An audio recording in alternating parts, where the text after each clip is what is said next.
Presiden agar para pelajar di Indonesia dapat terus belajar di rumah. Program belajar di radio yang diselenggarakan RRI sejak 26 Maret 2020 telah menghadirkan guru di studio RRI sehingga murid di rumah dapat belajar dengan mendengarkan radio.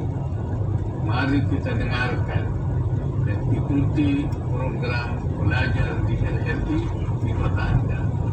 Melalui radio kita terus menggali ilmu. Wassalamualaikum warahmatullahi wabarakatuh. Belajar di Pro 2 Guru Keliling. Pandemi COVID-19 saat ini masih menjadi kewaspadaan bersama, membuat kita membatasi aktivitas termasuk sekolah. Namun, belajar mengajar terus diupayakan terselenggara, sehingga siswa tetap bisa belajar, tak terkecuali siswa berkebutuhan khusus. Bisa belajar. Guru Keliling, program inisiasi RRI bersama sekolah, di mana guru mendatangi siswanya di rumah selama pandemi COVID-19. Prioritas program ini untuk siswa-siswi berkebutuhan khusus dari sekolah luar biasa atau SLB yang paling merasakan dampak selama COVID-19 karena kesulitan menerima pembelajaran melalui daring. RRI di seluruh Indonesia bekerja sama dengan sekolah di daerahnya serentak melaksanakan program Guru Keliling mulai awal Oktober 2020.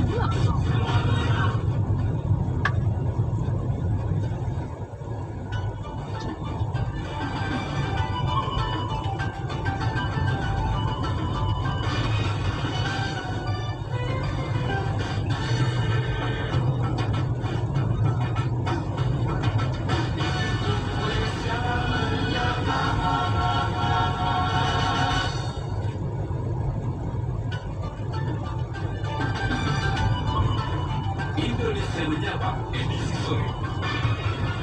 Pembahasan mendalam topik pilihan, narasumber terbaik, kilas berita, info lalu lintas, dan opini publik. Indonesia Menyapa.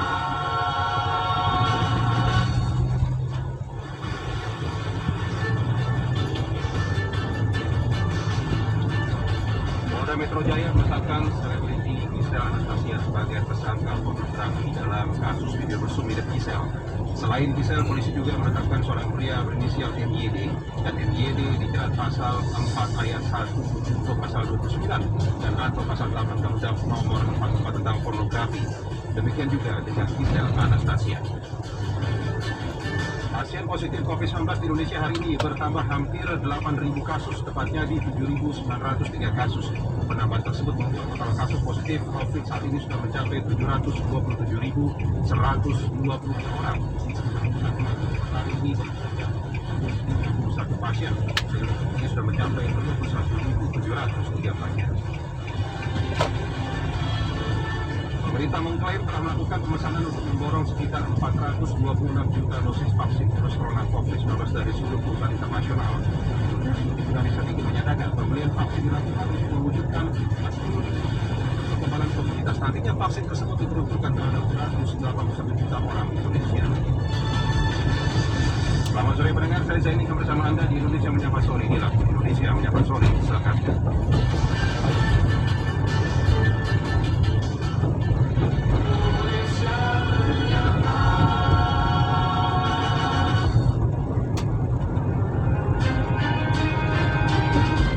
Suarsono kembali memimpin Dewan Pengurus Daerah atau DPD Partai Keadilan Sejahtera PKS Kota Semarang masa bakti 2020-2025. Berikut laporan Roy Jack. Jadi penetapan Suarsono sebagai ketua itu melalui hasil musyawarah daerah atau musda kelima DPD PKS 28 Desember 2020. Kita juga mengadakan laporan pertanggungjawaban pengurus periode 2015-2020 yang akhirnya menerima peserta musda dengan baik. Dalam kesempatan itu, Suarsono menegaskan PKS tetap siap berkolaborasi dengan Pemkot Semarang, seperti pada pemilihan wali kota Semarang 2020. Nantinya mendukung pasangan calon wali kota Hendrar Prihadi dan Ibu Herita Gunaryanti Rahayu atau Yusita. Kolaborasi bisa dilakukan dengan bentuk mendukung progres pembangunan kota Semarang. Selain itu, kolaborasi dengan pemerintah optimis berjalan lancar karena itu banyak hal yang bisa disinergikan sekaligus kita membesarkan PKS di Kota Semarang. Tak kalah pentingnya PKS di bawah kepemimpinan Suharsono menyiapkan kader menghadapi pemilu legislatif 2024 mendatang. Dia berharap PKS naik kelas dengan meraih 10 kursi sehingga bisa mengusung sendiri kader partai dalam pencalonan wali kota atau wakil wali kota Semarang pada Pilpres 2024. Pada pileg 2019 lalu, perolehan kursi PKS ada di posisi kedua dengan 6 kursi, gabungan dengan Gerindra dan Demokrat yang masing-masing juga meraih 6 kursi. Sekian laporan kami dari Semarang. Dari Semarang kita menuju ke Palembang. Badan Pengawas Pemilu Bawaslu Oku Timur menghentikan pemeriksaan 11 laporan dugaan pelanggaran pilkada, pemilihan bupati dan wakil bupati Oku Timur. Berikut laporan Ferdi Marison. Ferdi. Baik banget, terima kasih. Bawaslu Oku Timur hari ini mengumumkan mereka menghentikan laporan dugaan pelanggaran pilkada bupati dan wakil Oku Timur. Adapun laporan yang selama ini diterima meliputi keterlibatan ASN, dugaan money politik, laporan mengenai salinan hasil perolehan 3 laporan. Menurut Bawaslu Oku Timur, mereka sudah memanggil 11 orang baik dari yang melapor maupun terlapor. Dari hasil temuan itu, PKS cukup bukti meneruskan laporan pelanggaran pilkada tadi. Kemudian berdasarkan aturan penyelidikan tim pelaku juga tidak ada unsur yang dibutuhkan sehingga Bawaslu Timur melakukan rapat pleno menghentikan laporan tersebut. Demikianlah yang bisa kami laporkan. Ya, kita akan menuju ke daerah lainnya untuk memantau situasi terkini di Makassar, di mana Pilgub akan dilaksanakan tahun 2022. Gema hashtag ganti gubernur di Sulsel ramai diperbincangkan oleh warganet sepekan terakhir ini. Berikut laporan Aan Aris Kairan.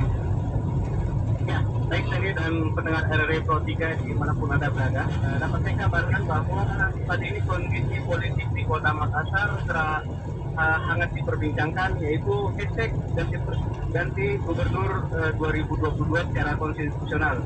Ini salah satu yang penggagasnya ini Beni mengatakan bahwa gerakan ini merupakan gerakan yang murni karena melihat pembangunan di Sulawesi Selatan yang tidak sesuai dengan visi dan misi gubernur yang ada saat ini, sehingga Beni dan teman-temannya menggagas adanya hashtag ganti gubernur 2022. Demikian saya ini. Ya, dengan kami akan pantau juga nanti untuk sejumlah daerah lainnya termasuk dari Surabaya dan juga dari Medan yang masih coba untuk kami di sana.